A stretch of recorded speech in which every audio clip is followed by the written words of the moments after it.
company, News International, is where I was going with that. He's talking to us about sculpin, static site generation, CDNs, and other awesome goodies. So put your hands together for Jack, maybe give him a woo and a tweet.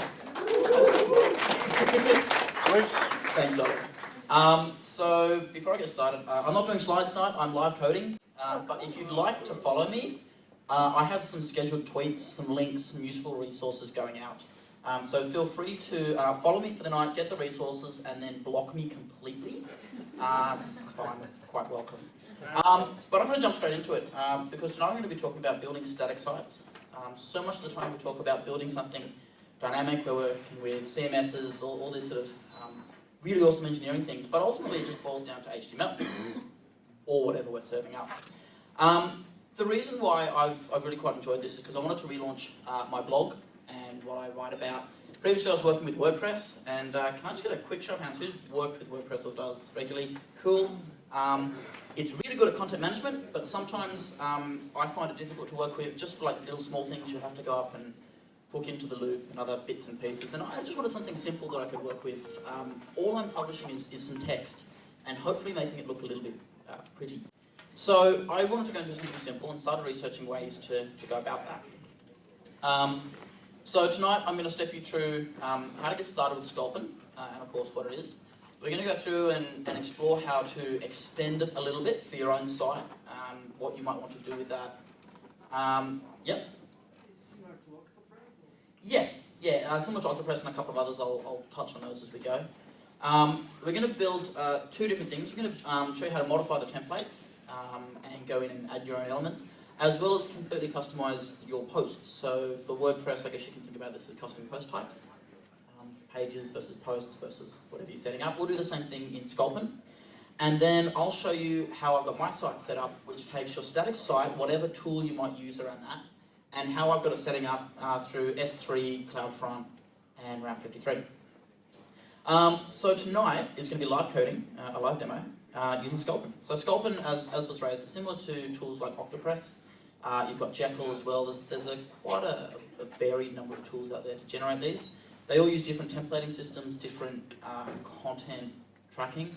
Sculpin uses markdown. Who's used markdown before? Familiar with it? A couple of people. It's, putting equals signs under your text or a hash before it, just to emphasize headings and things like that. So it really forces you to keep your content simple and consistent. It also uses Twig. Who's worked with Symfony, Twig?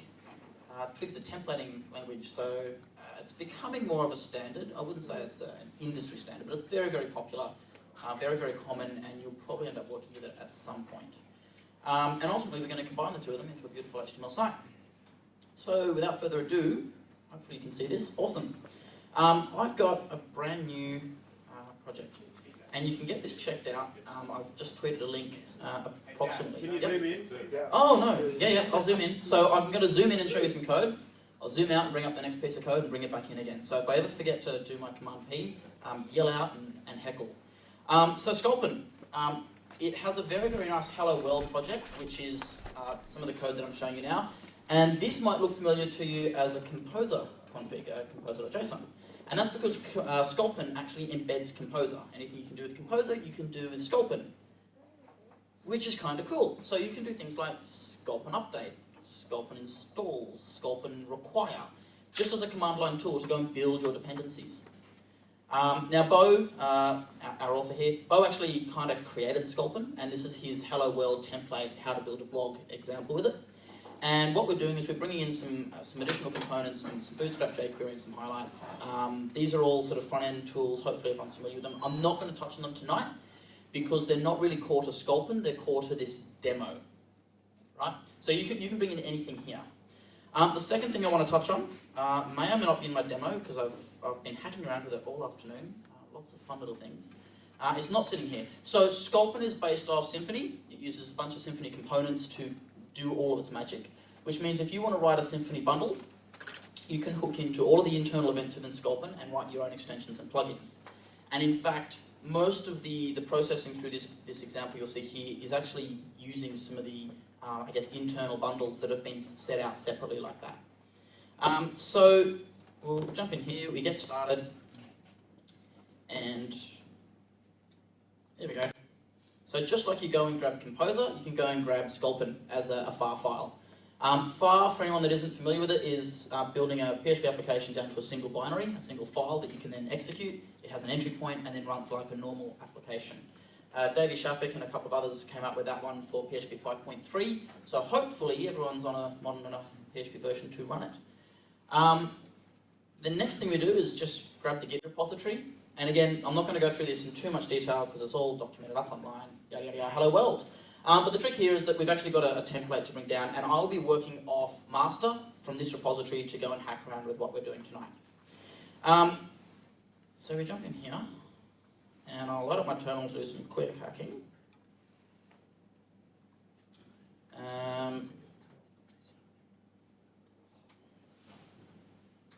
So from a fresh directory, we will git check out. Hang on, I'm going to take this away, do the code, and then show you what we've done.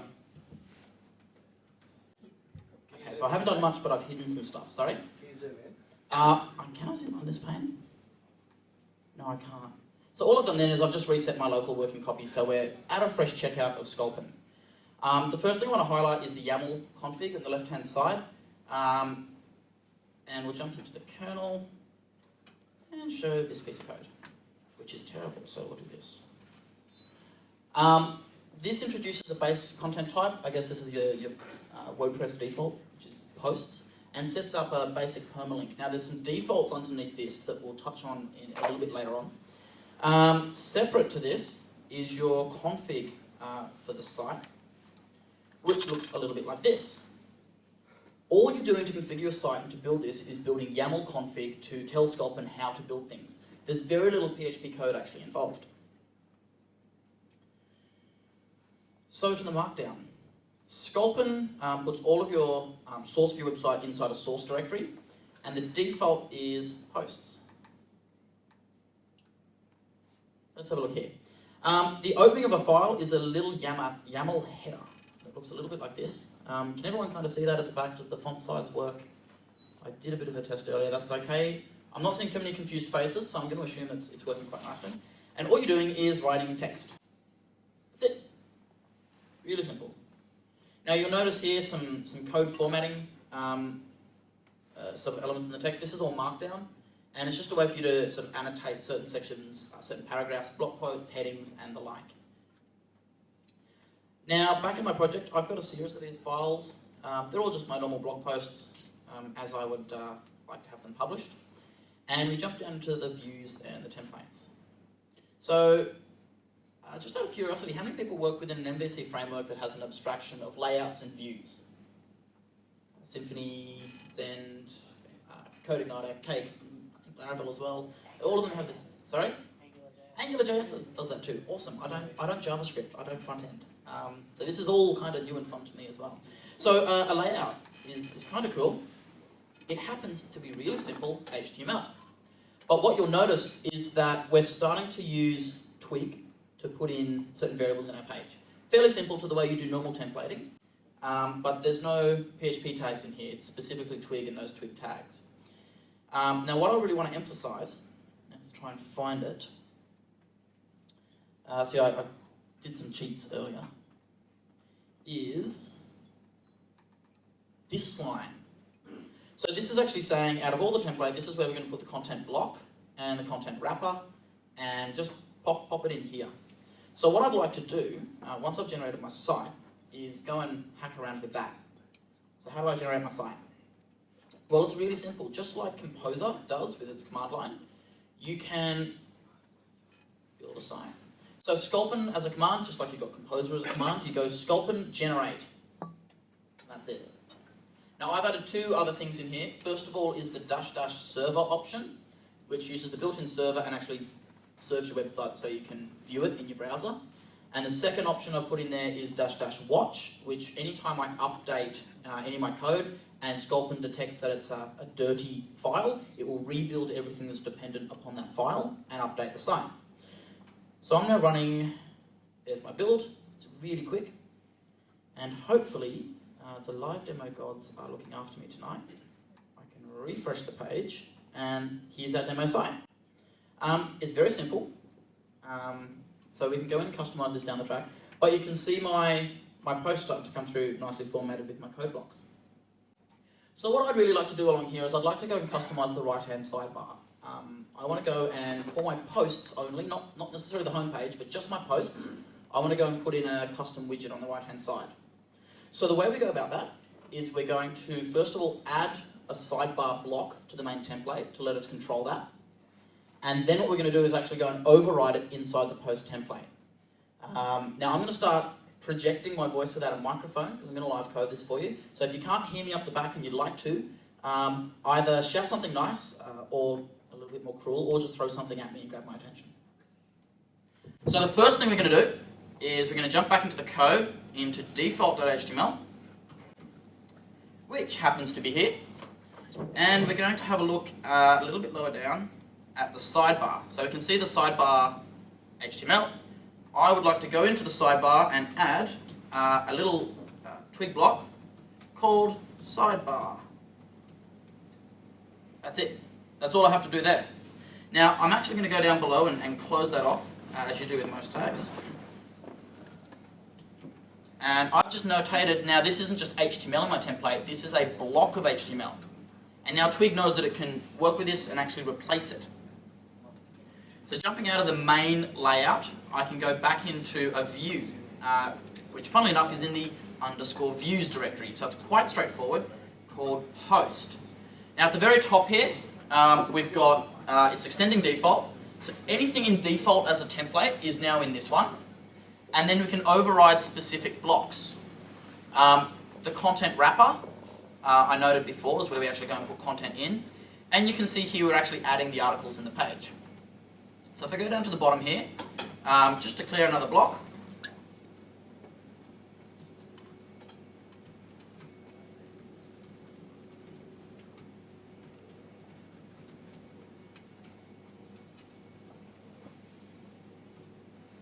And all I've done, I'm noticing that's a little bit difficult to see down the bottom, so we'll go and do that as well. And all I'm saying is inside my view template, I want to override what's in the side block, or the sidebar block, I should say. Now, Sculpin is nice and friendly. Hopefully it's detected that things have changed. Sure enough, it's gone and rebuilt my pages. And if I come across here and reload the page, my sidebar is the same because I'm on the default index page. But if I click into a post, my content is now here. So all we're really doing is we're not embedding things. We're not having too much of a hierarchy, so to speak, as you often do within PHP templates. We're simply saying, I am what the default is, but I'm going to change this particular block. It's a slightly different way of thinking about things. Might be more familiar to you if you've already worked with Twig, but especially if you're coming from other, blog backgrounds, this is a little bit different. So I'm going to, I think, skip out there. You can imagine going in and adding more elements. I'm not going to go and bother with bootstrap styling and all that other fun stuff. But I'm going to go ahead and I want to actually add some different code to my site. So the idea being, I've got blog posts. Blog posts are cool. I can rant and rave and heckle and write to my heart's content. But what if I want a section on my site to store little snippets of information? I don't want to write full blog posts about what they are. I just want to store, that was a really awesome command that did the thing and it was really useful. I'd like a place to go and actually add these in without too much effort. So the first thing I need to go and do is declare another type. So where we've got posts in our sculpin config, I'm going to go and declare snippets. So snippets is detected based on the path of the file in my file system. I'll show you how this maps in a second. So its type is a path. The next important thing is actually the link of where that sits. So the permalink is at snippets / the file name. So whatever file name I put in my markdown file is the URL that I will get out in my static site. Now when I'm going through and I'm actually paginating over these, I've got the idea of snippets as plural or snippet as singular. So what we can actually declare is singular name, and I can't type. Singular name. And that's just a normal snippet. The layout we use is the default layout. I don't want to change anything too big, so I'm going to default back there. Enabled, it's probably fairly important to add in here. And Default. thank you. Talk and present it, type and present it once. I dare anyone else to do it live.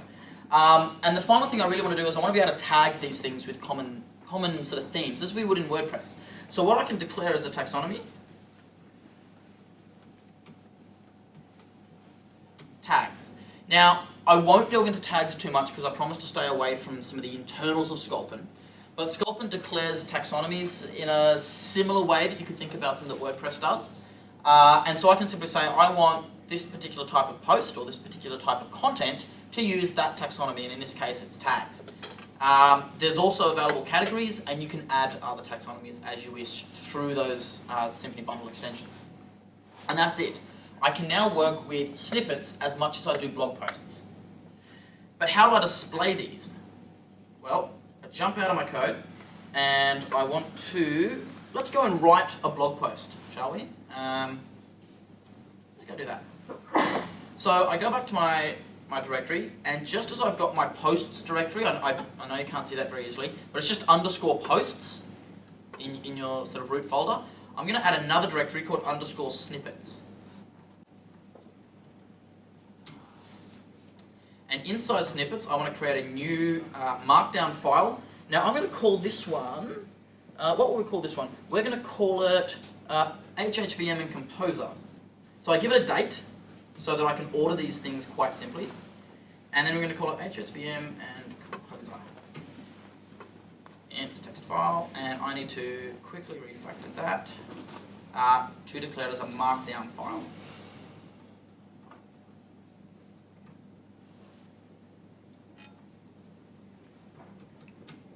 Inside my markdown file, it's really important that you set up the header correctly, because that's how Sculpin knows to interpret your markdown content. So it starts with 3 open dashes, and we tell it the title.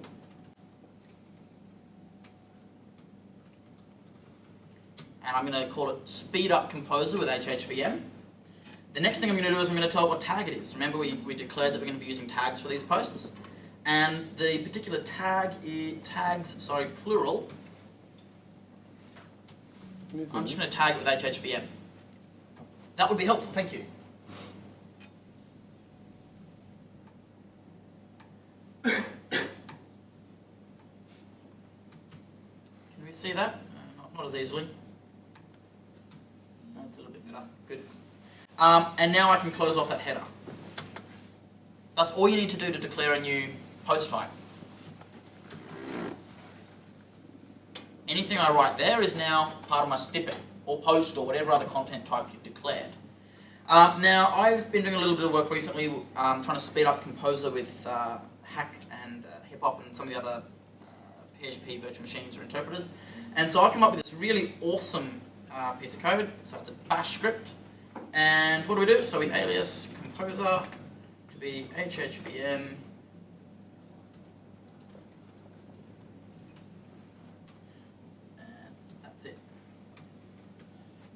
That's it. That's all my code's going to be. And if you're curious about how I managed to get Composer to run about 4 to 8 times as fast, come and chat to me afterwards. Shameless plug, I have a blog post coming out about it. So there we go. I've written my content, I've declared that it exists, and I now need to make it display in HTML. So there's 3 ways to go about that. And we need to make it work for both the post, the index, and then the tags. Okay, so there's a little bit more coding to do here. So jump out of the code, and we're going to go and create a template called Snippets.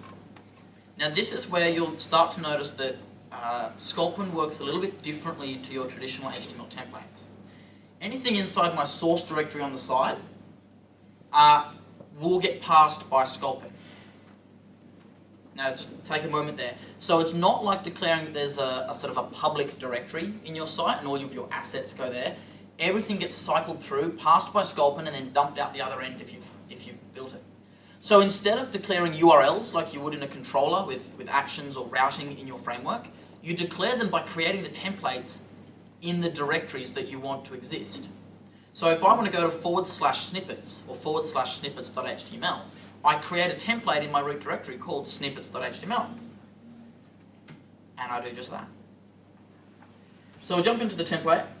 Again, because of Sculpin, we open it with a YAML header. We tell it that this particular layout is going to be the default one. We want to tell it the title, all my snippets. And then this is the tricky bit, and this kind of delves a little bit into Sculpin, but not too deep. We tell it that it's generated by pagination. And then we tell it what that generator should use. And it should use, and this is using snippets. So you might remember that earlier I declared snippets as a custom type. Now I'm telling it to paginate over those custom posts.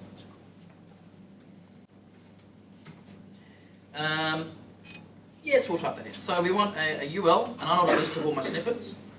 We're going to use twig here to iterate over them. So for snippet in data.snippets,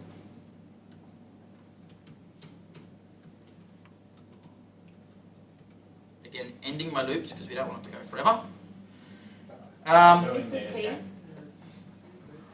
Thank you. Collaborative coding for the win. And now we do our list element with an anchor, with an href2, and here's the tricky bit.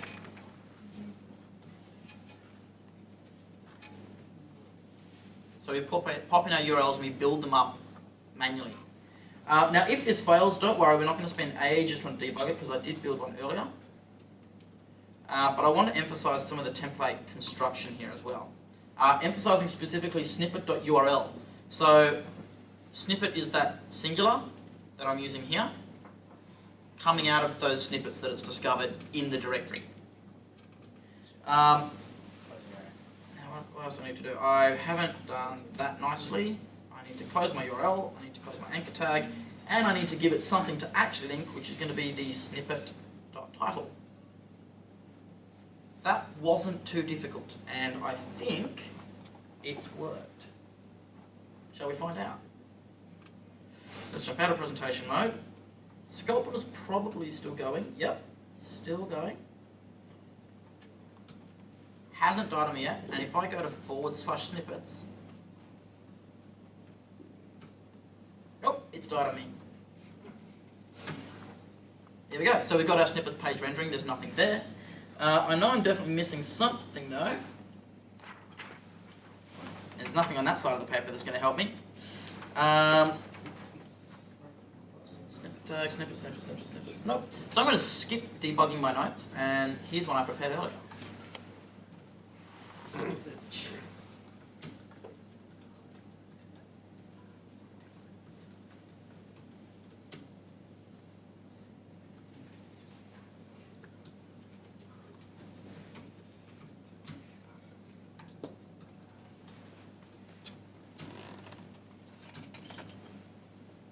Hey, there we go.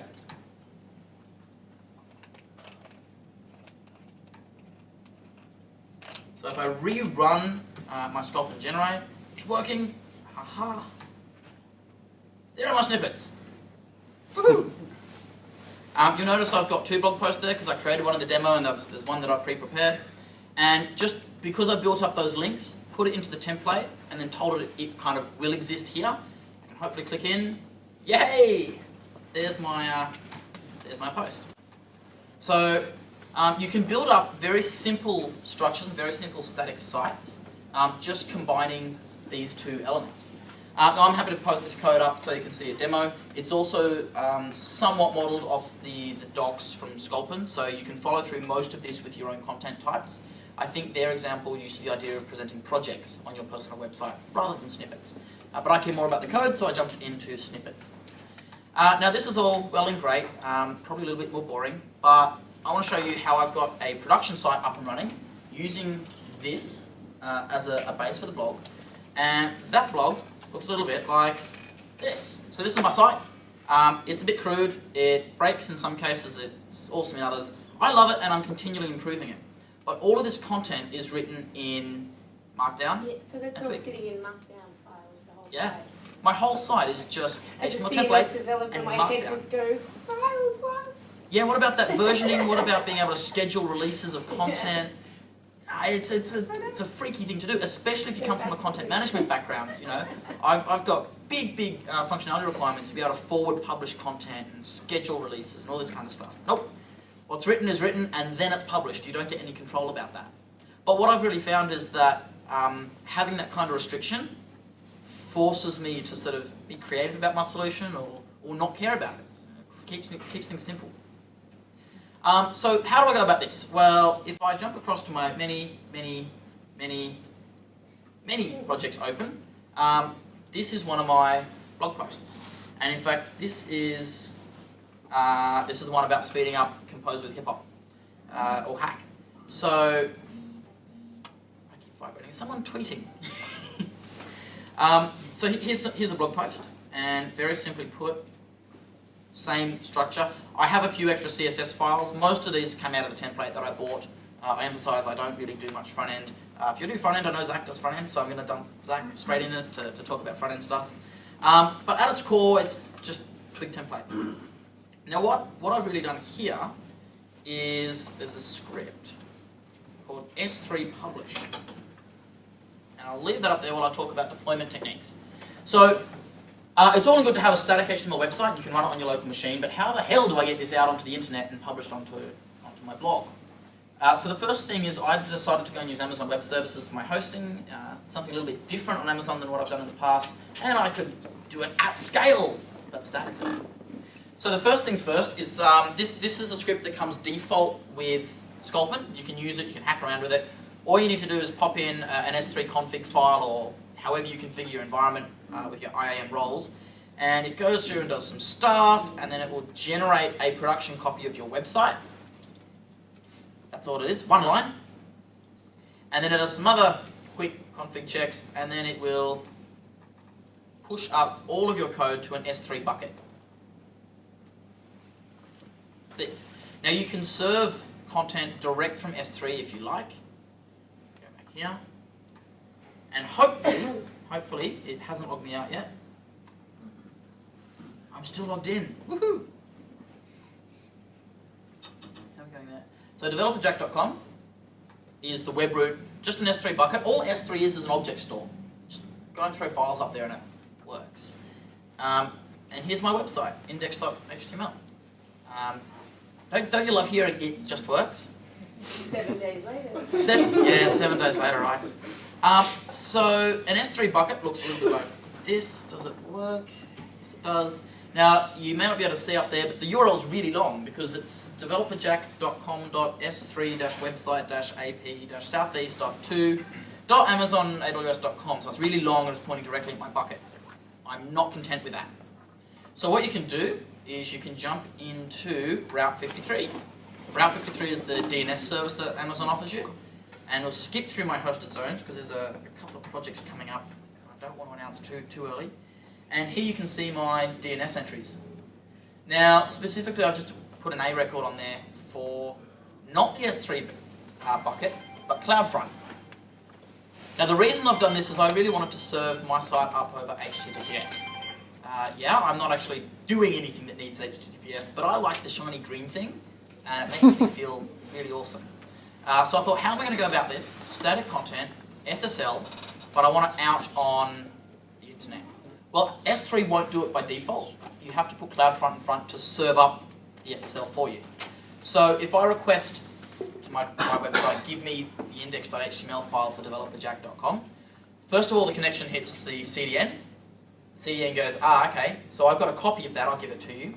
Or it will take the SSL off the connection, request it from my S3 bucket, and then serve up the SSL. So any connector, anyone connecting into my website will get the SSL, but between the CDN and my origin endpoint, there is no SSL. And that's a very big distinction to make. So I won't delve too much into the CDN configuration, but for those that are curious, it's fairly simple.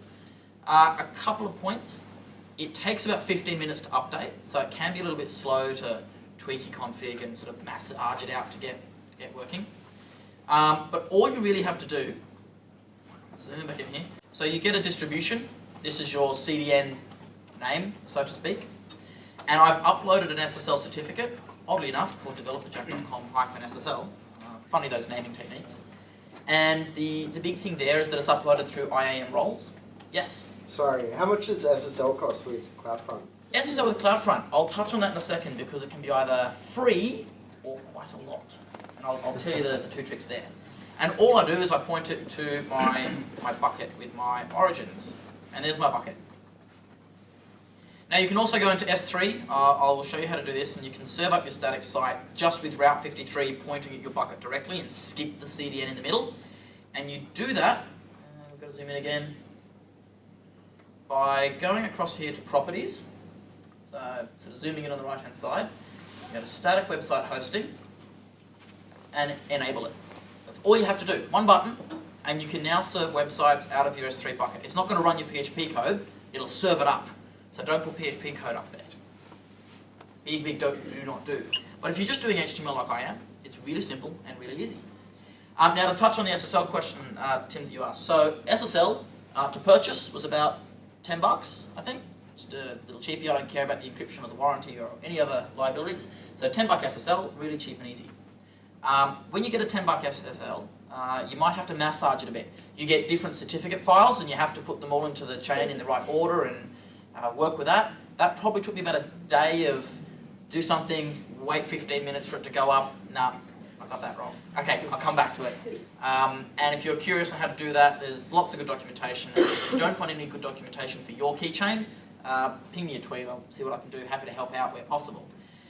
Now that's using, and I'm going to get this wrong, it's not HSTS, it's, I'll go back to my CDN configuration. For those that aren't familiar with SSLs, you generally need to bind them to an IP address, a physical server. So given that my CDN, my website is served up from 52 locations around the world with CloudFront, I didn't really want to pay for 52 static IP addresses just to serve my HTML. So what you instead do, and I need to try and remember how to do this. It's like SNI, right? So SNI, that's the one, thank you. So SNI is an addition to SSL, and the way we actually serve that up, it essentially goes, we're close enough, let it happen. I won't delve too much into the security side. That might be something we raise either next month at Port 80's security talk, or potentially in 2 months' time at a Port 443 talk that I'll raise later. But you can go in there and you can tell it to use SNI. I forget what the option is in here, but it's just a tick box and you use it. If you don't use SNI, you really do need those 52 static IP addresses. It's going to cost you somewhere in the order of $680. Okay, so it's not cheap. So SNI is free? SNI is free. SNI is absolutely free. And it works all the way back to Internet Explorer 6 and breaks on IE 5. It breaks on IE6 on Windows XP. On Windows XP, thank you. If you're using IE6, you deserve it. So I write a developer blog. Even IE7 on Windows XP it breaks on. I write a developer blog. If you're using anything less than IE 9 or 10, I really don't care what you're using. My blog will break for you, and I'm not going to waste any more time on it. But you can configure your CDN to do that, or you can spend lots of money to get it to work perfectly anyway. Now the final thing is, that was a script that I wrote to put it up onto S3. I don't want to manually run a script every time I write a blog post. So what I've done, and a few of you will know that I like CodeShip, I continuously deploy my blog to 52 locations around the world, and I do that using CodeShip. So CodeShip is a continuous integration, testing and deployment service. They use Docker, Amazon. They're a startup. They've been around for a few years. They've sponsored FunConf before. They send out awesome swag care packs. If you want some stickers and a t-shirt and little cool boating hats, they'll send it out to you for free. And what I do is I add to my Bitbucket repo. I go into settings. Please don't log me out. Please don't log me out. Woohoo! And hooks. And I simply say, whenever I update the repo, send off a post request to CodeShip. Now I've also added to my deployment keys CodeShip's key. So CodeShip goes, tell us when you deploy, and in return, give us access to your code. And they do that through SSH keys. It's quite easy to copy and paste. You just take the key they send you and paste it in. Now the benefit here is, let's go in and have a look at my last build. So I published my last post 2 days ago. I forget what the content was, but it was cool, I hope. And when I go in and configure what I'm doing, it will, and we'll zoom in here, it will use PHP. This is a default to 5.4, but it really doesn't matter what you're using. I tell it to bring down sculpin, and then I tell it to let sculpin actually run. That's to set it up. When I actually do the test, now I'm cheating here, I'm using tests to do a build. Doesn't really matter in this case, so we'll skip over this. But it's really simple, one-liner, sculpin generate in prod. Now, my favourite part about this is if this build works, and I could do things like BHAP behavioural tests to make sure that menus are working and other built-in testing stuff. I'm sure Saza would love me to go and put that test feed around it, but it's my blog, it's my code, I'm not really accepting pull requests right now, so I don't care, which is a terrible thing to say. But when it passes, it will do a deployment. And a deployment is really easy. I put in my access keys. No, I'm not going to click in there and edit. We are filming. But all I've done is I've configured my region, my bucket, everything about my configuration, and all it does is pop it up on top of S3. Now, there's one extra thing I've done. I won't go into it too much, but I've got a horrible header hack. It is a hack because I'm too lazy to put in the pull request for the code that I've pre-prepared. All it does is when you push up to S3, you can add meta tags to each of your objects, and I add a cache control header, which means that once I push into S3 and it hits the CDN, my assets will be cached for X amount of time. And you can control this in varying different ways. I've written a blog post about the caching side of things. If you'd like to read it, you can go up and have a look. It's probably beyond the scope of this talk. So ultimately, I'm deploying my site continuously whenever I'm ready to go. And now what I can do, I saw a few people scared about scheduling posts. I can feature branch. I can write my blog post. If I want, I could have a test environment to go and deploy that blog post. And then when I want to publish it, maybe 2 days down the track, I don't have to go in with a command line. I could log in on my phone, approve the pull request into master, and CodeShip will do the deployment for me. So that's how I got around things like scheduling content. I can write it ahead of time and then publish it. Now, why would I sort of talk about static sites if it's just blogging? Well, it's not just blogging. There's a very, very cool tool called Apigen. There's a number of other API documentation tools. There's PHP Documenter, a bunch of them. They all generate static sites or static content for you. Wouldn't it be awesome if you could do the same thing and have your library, your SDK, your whatever it is you're writing continuously updated with the documentation? None of this scripting stuff you forget. The more you can automate, the simpler things become. I know MYOB's plugin documentation. They're using a static site based out of a Python tool, similar kind of setup that they've got. They actually deploy their sites once every hour, I think. So when we chat to Kieran earlier today, and they've just got to constantly update the repo, build it, and ship it off to production. So it's taking the principles of a static site and the automation and keeping things simple but growing them, and then being able to build really big kind of sites with it. So I've tweeted out some links while I've been talking and rambling. So you can go and have a look at some cache control headers out of CDNs and how I've done that with S3. I've tweeted some links to code for Sculpin, as well as a couple of tips and tricks about CI as well. You're more than welcome to grab those, ask me questions afterwards, come and grab me at the pub, I'll head across for a beer. But hopefully you're thinking, I can go away and I can build a static site in probably about half an hour when you go and play with it, and then grow what you'd like to do from there. So I'll leave you to it. Are there any questions? We had some questions halfway through. No questions? We've got a question, yes? Can you deploy to GitHub page? Absolutely. So Save a lot of trouble. it would. I wanted to explore some new technology, and sometimes you'll be tied into S3. You know, we might have security policies for large corporate environments. I know where I work, there's a lot of security that goes into AWS and authorized environments. So that was why I kind of explored it. Has anyone here used GitHub Pages before? A few people. So GitHub has an extra service called GitHub Pages. You can create a repository, you create a branch called gh-pages, you commit your code into there, and then GitHub Pages will display it out for you in a very, very automated manner, just like this. I believe it integrates closely with Octopress. Jekyll, thank you, that's the one. So it works, which is a Ruby tool. Ruby, yes? It's not the Node one, the Node one's different. I should note that. And it's really quite simple as well. There's a very, very excellent blog post from Raphael, who organised Amsterdam PHP. Does anyone have a black elephant in the mail to them? Yeah, a few black elephants coming. Woohoo! So they did a Kickstarter a while back. So Raphael wrote a very, very nice blog post about using Sculpin, and the build script, instead of being S3, commits it onto the GH Pages branch and then pushes it up for you. So you can tweak those little steps and deploy to all the other static site providers.